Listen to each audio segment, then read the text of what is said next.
11 de la mañana con 23 minutos en todo el país. Estamos en vivo a través de Canal 11 de Punta del Este, Canal 21 de Montecable en Montevideo. Vamos a recibir, le damos la bienvenida al doctor Diego Sanjurjo, coordinador de la Estrategia de Seguridad Integral y Preventiva del Ministerio del Interior. Bienvenido a la mañana del 11. Un placer estar acá. Muchas gracias. Ya habíamos charlado alguna vez, nunca habíamos tenido la posibilidad de recibirlo aquí en el estudio, es un placer. Y también nos acompaña Betty Molina, que es directora de Medio Ambiente de la Intendencia de Maldonado y candidata a diputada. Bienvenida, sí, Betty. Sí, en este momento estamos en nuestro rol de candidato a diputado por la lista 600, que lleva al Senado al doctor Robert Silva.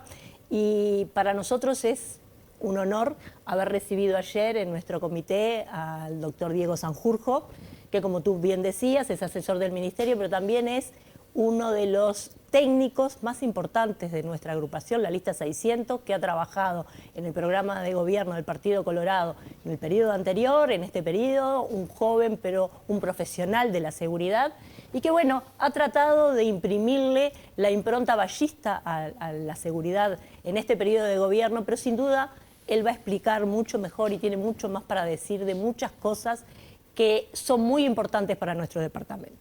Ayer, en esta reunión que Diego vino, nosotros todos los jueves vamos a tener algunos de los referentes técnicos del Partido Colorado, justamente para dialogar con los vecinos. Ayer no solamente Diego presentó las propuestas del partido, sino que también escuchó a los vecinos de Maldonado y las preocupaciones, y básicamente nosotros, en nuestro rol de política que está trabajando por este departamento, le planteamos una de las mayores preocupaciones que tenemos. Todos sabemos que en Maldonado crece la población, crecen las inversiones, pero nosotros necesitamos realmente un desarrollo turístico, y ese desarrollo turístico va a estar apuntalado, sí, por nuestros recursos naturales, que todos sabemos que vendemos naturaleza, sí, por nuestra infraestructura, pero fundamentalmente por el trabajo de nuestra gente y la seguridad que podamos ofrecer a los turistas. Y nosotros, en este momento, la preocupación grande que tenemos, que en su momento se lo reclamamos a quien fuera el ministro Bonomi, era la instalación de la cárcel regional, que nos ha traído gente de otros departamentos que cuando son liberados quedan en la calle, en situación de calle. No son liberados en su lugar de residencia, sino en Maldonado. Y ven en Maldonado la oportunidad de encontrar calidad de vida, de encontrar un empleo, y entonces se van quedando, y algunos de ellos, como tú bien sabes, los encontramos en las diferentes esquinas de Maldonado. Cuando nosotros vemos la calle, la gente que encontramos en la calle no es de Maldonado. Y muchas veces no tiene un hábito de trabajo y no hay manera de que esa gente la reinsertemos en la sociedad, así como están las cosas. Por eso es que hemos escuchado con mucha atención a Diego todas las propuestas que él tiene para, no solamente para reprimir el delito, sino también para trabajar en prevención y para trabajar en rehabilitación, y nos parece fundamental que él se lleve como preocupación central de Maldonado que la cárcel, que quisiéramos que volviera a ser una cárcel local y no una cárcel regional que nos trae mucha gente, incluso que viene a visitar a sus parientes y se instalan y generan asentamientos en Maldonado. Sanjurjo, el tema de la seguridad es un tema cardinal en la preocupación de la gente. Todas las encuestas indican que volvió a ser la principal preocupación. Se han logrado abatir o bajar en buena medida todos los delitos, menos el homicidio y menos la violencia doméstica.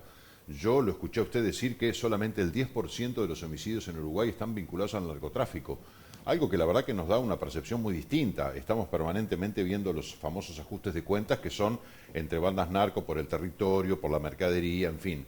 ¿Qué nos puede decir al respecto?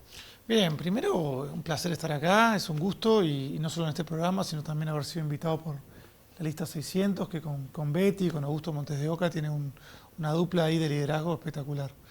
Mirá, yo creo que en estos 5 años este gobierno, y con la gestión de la que soy parte, le hemos podido dar un vuelco a la seguridad como no había habido desde que hay registros. Pensemos que cada gobierno, desde que tenemos registros, desde la vuelta a la democracia, le ha dejado al siguiente gobierno una situación peor, ¿no? Y desde 2019 para acá, la mayoría de los delitos, como bien dijiste, han bajado, ¿no? Y en Maldonado pasa lo mismo. En Maldonado tenemos una reducción desde 2019 para acá muy importante de rapiñas, de hurtos, también de homicidios y de abigeato.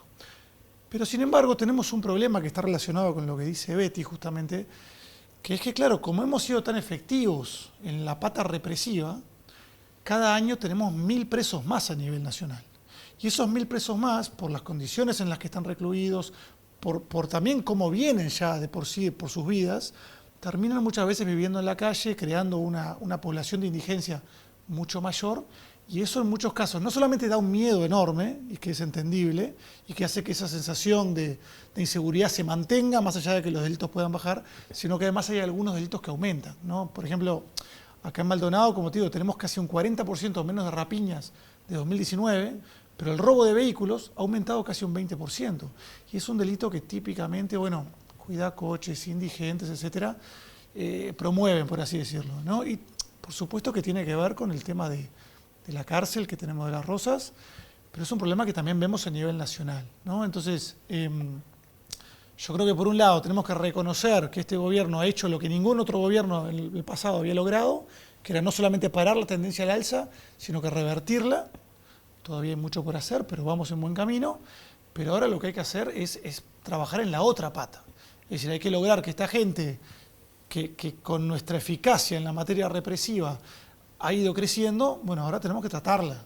Tenemos que claramente generalizar el tratamiento de adicciones, generalizar el tratamiento de salud mental, es decir, trabajar para que estas personas logren tener habilidades laborales. Es decir, es toda una pata de la seguridad que vos me has escuchado hablarla muchas veces, ¿no? Que una política de seguridad moderna no es represión, pero con prevención, ¿no? Y eso es algo que en Uruguay, y bueno, en este gobierno lo hemos intentado empezar, hemos dado un primer paso, pero estamos lejos, ¿no? Tenemos una pata represiva, un músculo represivo muy desarrollado, y una pata preventiva y de rehabilitación que está en pañales. ¿Los homicidios, solo el 10% están vinculados al narcotráfico? No, lo que está vinculado, menos del 10%, son los homicidios derivados de luchas entre bandas. Es algo mucho más específico. El narcotráfico depende de cómo vos lo interpretes. ¿Los homicidios derivados de luchas entre bandas son solo el 10%? Son ¿O menos del 10%. Hasta donde sabemos es menos. ¿Y el resto menos. qué son? Y bueno, personas que se matan entre sí por diferentes razones, pero que no están asociados a bandas ni están matando por un conflicto entre bandas, ¿no?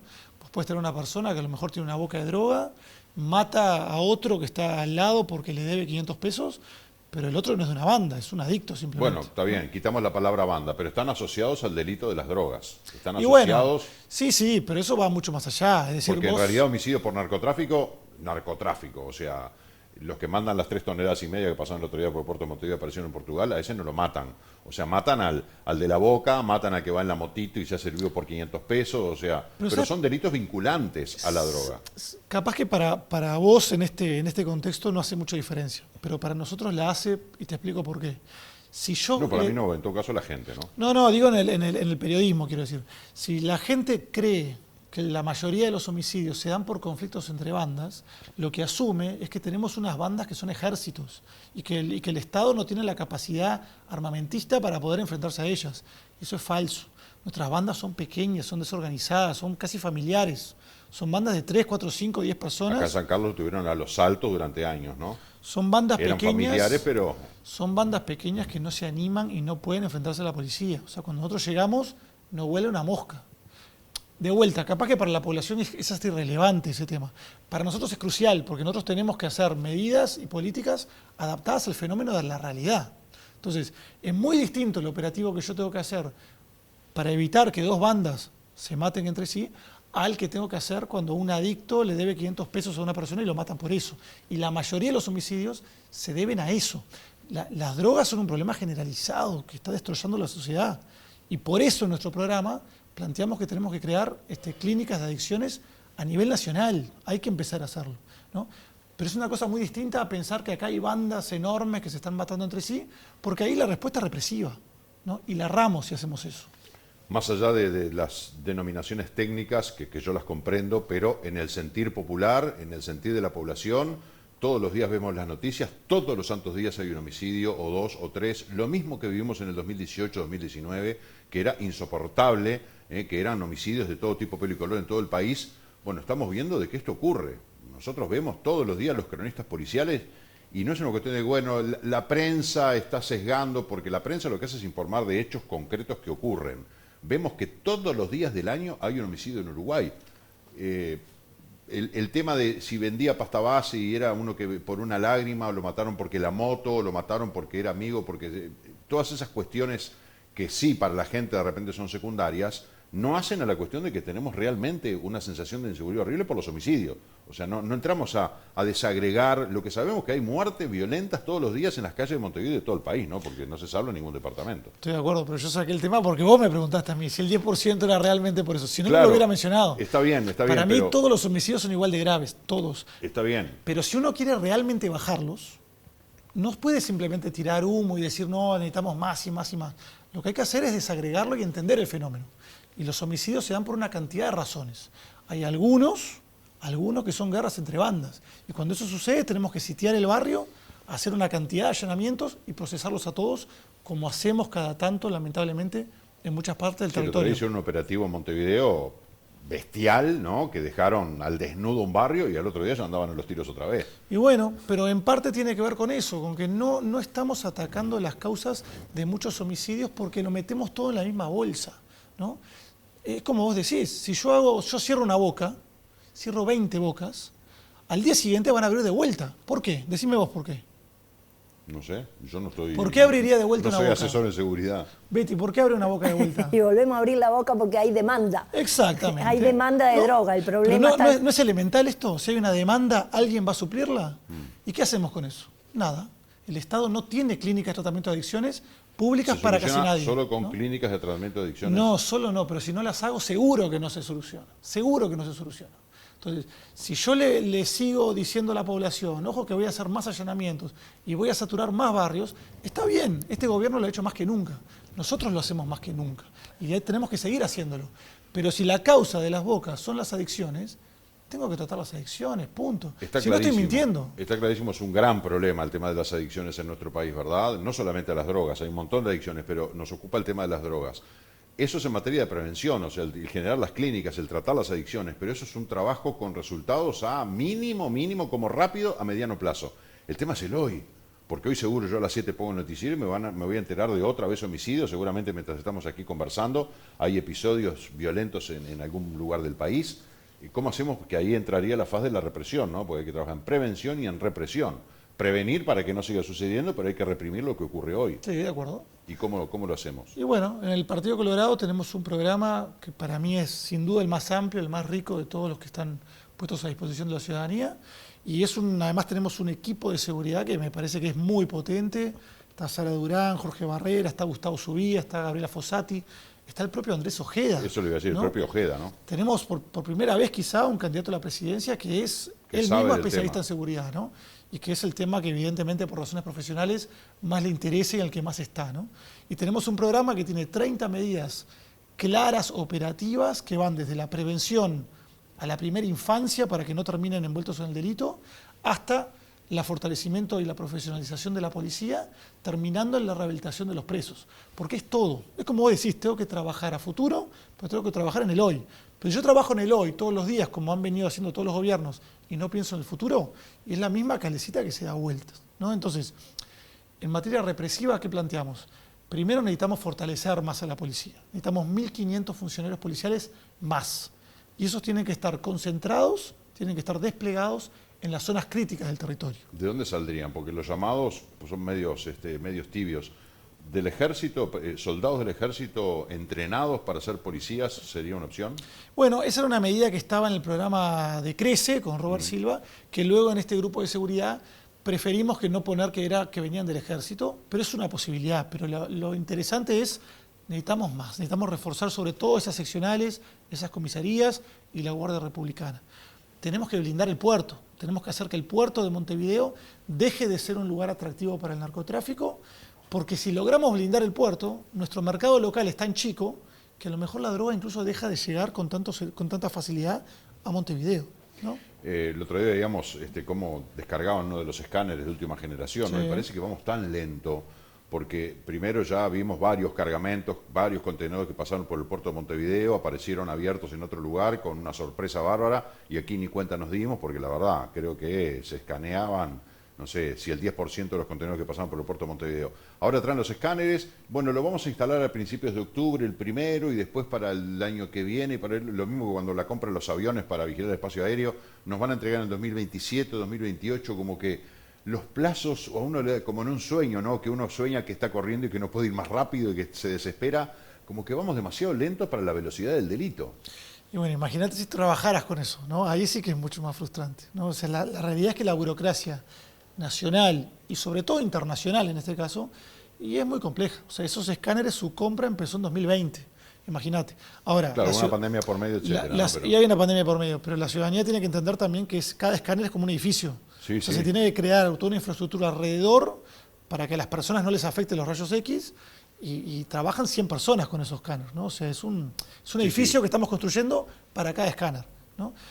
Pero lo que hay que entender, creo, o sea, lo que hay que rescatar, por así decirlo, es que este gobierno, el músculo represivo, lo impulsó como nunca. Es decir, entraron 4.000 funcionarios policiales, compramos 1.200 vehículos, instalamos 7.000 cámaras, compramos 3 escáneres de última generación que seguramente conviertan al puerto de Montevideo en el más seguro de la región, probablemente. ¿Eso significa que no va a pasar droga? No, va a pasar igual, porque Trump hizo un muro con México, ¿verdad? El año pasado... No, lo va a terminar si gana. Bueno, pero el año pasado le entraron más inmigrantes que nunca antes, ¿no? Entonces, lamentablemente esto es un fenómeno que lo que se puede hacer es aumentar la probabilidad de que se atrape. Y eso para los narcotraficantes es un problema, porque si te atrapan uno de estos contenedores, perdés $1 millón probablemente, ¿no? O más. La droga va a seguir pasando, no seamos irrealistas, pero estamos potenciando un puerto que no tenía seguridad, no tenía nada cuando llegamos, y ahora va a ser seguramente uno de los más seguros de la región. Hay que instalarlo, se va a instalar en breve. Veamos lo positivo en ese sentido, ¿no? Cuesta, ¿no? Cuesta, pero bueno, uno por naturaleza es positivo. Se nos ha terminado el tiempo y me quedan varios temas, pero algo que mencionó Betty Molina, el tema de las cárceles. Es un problemón enorme, está creciendo, creo que estamos en 15, 16 mil presos, sí. Es una locura, el costo que tiene para el Estado, la poca o nula capacidad de reinserción, de rehabilitación, la vida espantosa. Usted había dicho, este va a ser el primer gobierno que va a terminar con el hacinamiento en las cárceles. Quedan 6 meses de gobierno y el hacinamiento sigue siendo un problema justamente por toda la represión. Es como que la frazada corta, ¿no? Me tapo la cabeza y me destapo los pies. Sí. ¿Y cómo van a hacer para solucionarlo? Es que ahí está el quid de la cuestión, ¿no? Es decir, a mí, yo entiendo que la ciudadanía, y tiene toda razón, pide, dame medidas para hoy. Y nosotros damos medidas para hoy, pero somos tan efectivos que cada año tenemos 1.000 presos más. O sea, hay una eficiencia enorme. Y eso cuesta. Y eso se vuelve impagable y al final se desborda en el sentido de que tenemos tantas personas durmiendo en la calle con adicciones que salen peor de lo que entran. Entonces, no hay otra. O sea, el kit de la cuestión acá para tener un país seguro es el sistema penitenciario. Los países desarrollados, los países que son seguros, se dieron cuenta hace 50 años que esa progresión represiva terminaba siendo insostenible. Nosotros todavía no nos dimos cuenta de eso. Este programa lo plantea claramente, o sea, tenemos que empezar a reformar a nivel nacional todo el sistema penitenciario y eso tiene que llegar hasta la cárcel de Las Rosas. ¿Proponen que no puede seguir como regionalizarla? ¿Que sea local de vuelta como era antes? Fue algo que me plantearon los vecinos ayer, me pareció muy, muy interesante. No he tenido, evidentemente, oportunidad todavía para hablarlo ni con Andrés ni con el equipo de seguridad, pero es una posibilidad, es una posibilidad. Pero para mí lo más importante es que tenemos que llegar en Uruguay a un punto que no va a ser rápido, va a tardar tiempo y hay que tener paciencia, pero tenemos que llegar a un punto donde el preso se levante a las 6 de la mañana, limpie la celda, salga a desayunar y a partir de ahí tenga 3 horas de educación, habilidades laborales y 8 horas de laburo y que llegue de la noche y se acueste a dormir y que cuando salga ya esté preparado para sumarse como un miembro productivo de la sociedad, como es en los países desarrollados. Capaz que no son todos, pero en los países desarrollados el 70% nunca vuelve. Y acá es al revés, el 70% en los pocos años ya volvió, ¿no? Pero para eso tengo que concentrarme en la prevención, tengo que hacerlo. Entonces nuestro programa es un programa ballista que dice, la represión fundamental, sigámosla. No hacemos lo que dice el Frente Amplio, que como que le incomoda por alguna razón la represión. Acá estamos a favor de los allanamientos nocturnos, estamos a favor de profesionalizar a la policía y de seguir incrementando ese músculo represivo. Pero si yo no trabajo las adicciones, no modifico las cárceles, y esto nunca va a cambiar. Téngalo claro. Los allanamientos nocturnos tocó el tema, yo no quería ni mencionarlo porque es una tentación entrar a debatir sobre este tema, pero faltan muchas cosas para poder implementar los allanamientos nocturnos, ¿no? Así como estamos, da la sensación de que nos podemos meter en problemas. No concuerdo. No, ¿No? no. Hoy ya hacemos allanamientos nocturnos todos los días, no en ¿Todos los viviendas. días hacen allanamientos nocturnos? Todos los días hacemos allanamientos, un montón. Sí. Nadie se entera. Allanamientos, está bien. Nocturnos probablemente también, porque los hacemos en empresas, en bodegones, Claro, en en lugares, hogares no en viviendas, esa es la única diferencia. Los allanamientos nocturnos se realizan todos los días en Argentina, en Chile, en Brasil, en Colombia, en España, en Alemania, en Noruega, en todos los países del mundo. No es un tema de discusión, no existe. Pero el tema es si estamos preparados para eso. Estamos más que preparados, nuestra policía es la mejor preparada de la región. El No otro hay día hablaron los ningún sindicatos problema. policiales y dicen lo contrario. Está bien, están temas gremiales, estamos en un año electoral, hay que tomarlo todo con pinzas, pero hay cosas concretas. La policía no está preparada. Está porque preparada, disparan está 2 veces al año, capacitada. no disparan con armas largas, no tienen visores nocturnos, Tienen visores necesitan más nocturnos, policías no que es cierto. para un allanamiento diurno. No es cierto, No tienen es cierto. todo lo que Me tienen que encantaría un hacer. debate. Mirá, porque uno los agarra por un lado pero- a uno y por otro lado a otro. Pero Me gustaría juntarlos. no te quedes con mi opinión. El No, director, no, ¿cómo no? Es muy director válida. nacional de la policía está a favor. Julio Guarteche, que era el director con el Frente Sí. Amplio, estaba a favor en su momento. Es decir, esto es una práctica común de todos los sistemas policiales del planeta. Acá en Uruguay es el único país del mundo donde se discute porque politizamos todo, lo polarizamos todo. Nunca, ustedes hablan mucho de Argentina acá en Maldonado, ¿no? ¿Alguna vez escuchaste que fuera un problema? Nunca, y se hace todos los días. Lo que pasa es que Argentina tiene otros problemas tan enormes que capaz que eso queda un poco Bueno, en Chile, soslayado, ¿no? en España, en Dinamarca, en Noruega, es un tema de todos los días. Los sindicatos, bueno, siempre plantean los riesgos de cualquier medida que se haga. Nosotros tenemos que velar por toda la ciudadanía. La policía está más que preparada. Si se aprueba, nunca vamos a volver a hablar del tema. Nunca. No es una bala de plata, ni mucho menos. Es como Es lo que una digo a los herramienta. puertos. Es una herramienta que va a ser más eficiente en nuestro trabajo, nada más. Me quedé pensando en cuánto podrán prosperar las propuestas de los partidos políticos en un año electoral y después, una vez que asuma el gobierno, que tienen que buscar acuerdos, tienen que buscar alianzas. Propuestas de Manini son puro humo, las de Subía un disparate, lo dijo el señor Diego Sanjurjo. Manini dijo, no voy a entrar en polémicas con un asesor de segundo orden. Y Ojeda destacó, a su vez, la dupla que forman el señor Sanjurjo y el señor Subía. O sea, que es como en una ensalada, se tiran piedras, se esconden, se ponen un escudo, un casco. ¿Cómo pueden llegar a acuerdo de esa manera? No, a ver, las medidas de Cabildo Abierto no son malas, son todas buenas. Lo que pasa es que lo que yo me refería que era humo en el sentido de que ya todas se aplican. Para mí es lo que hablamos antes. Es bueno, seguimos reforzando el músculo represivo. Está bien, pero yo creo que nadie puede pensar que tenemos 16.000 presos, cada año 1.000 presos más que antes. ¿Alguien cree que cuando lleguemos a 17 los delincuentes del país van a empezar a tener miedo? ¿Cuánto sale cada Evidentemente preso a no. la sociedad uruguaya? 40.000 pesos por mes. 40.000 pesos, $1.000 por mes. Cada preso, para que no se escape. Porque lograr que 16.000 personas no se escapen es muy caro, es muy caro. Entonces, yo lo que decía es, capaz que no debía haber dicho la palabra humo, le pedí disculpas ya Yo lo tomé a Jorge. textual, ¿no? O sea que... Sí, sí, está todo bien con el equipo de Cabildo Abierto, son buenas medidas, lo que pasa es que son más de lo mismo. Buen ¿no? político, buen y político. y con Subía, había algunas medidas de Subía que para mí eran un disparate, había medidas nuestras que para Subía eran un disparate, nos pusimos en una mesa, sacamos las que eran un disparate para él y las que eran un disparate para mí. Buscaron y lo que tenemos los un- une, como dicen, ¿no? Tenemos un programa que es espectacular. Esa frase Ya está. salomónica de los políticos, vamos por lo que nos une, no marquemos las diferencias, y se tiran cada viaje, que la verdad increíble. Sanjurjo, un gusto recibirlo aquí en la mañana del 11. Un placer. Ojalá que podamos seguir charlando para profundizar de estos temas, para tener la visión del gobierno y bueno, ver qué proponen para adelante a través del programa del Partido Colorado. Con mucho gusto. Gracias. Y perdón, ¿puedo decir una cosita más? Sí, claro. El otro plebiscito es mucho más importante. ¿El de Seguridad Social? El de Seguridad Social. Si eso se llega a aprobar, no solamente el país entra en una espiral negativa económica que va a ser insostenible el Estado. El Estado va a tener que replegarse. Y cuando en América Latina se repliega el Estado de los barrios, no hay un vacío. Es el narcotráfico que lo llena. Entonces, ese plebiscito, ahí se nos va la vida. O sea, ahí no juguemos con eso porque es serio. Gracias y a cuenta mayor cantidad vamos a invitarlo de vuelta. Y Betty Molina, que también la vamos a invitar un día para que nos hable de su propuesta como candidata a diputada. ¿Qué tiene para proponer para Maldonado? Muy bien, muchas gracias. Gracias, un placer. Tenemos que hacer una pausa, 11:47, ya venimos.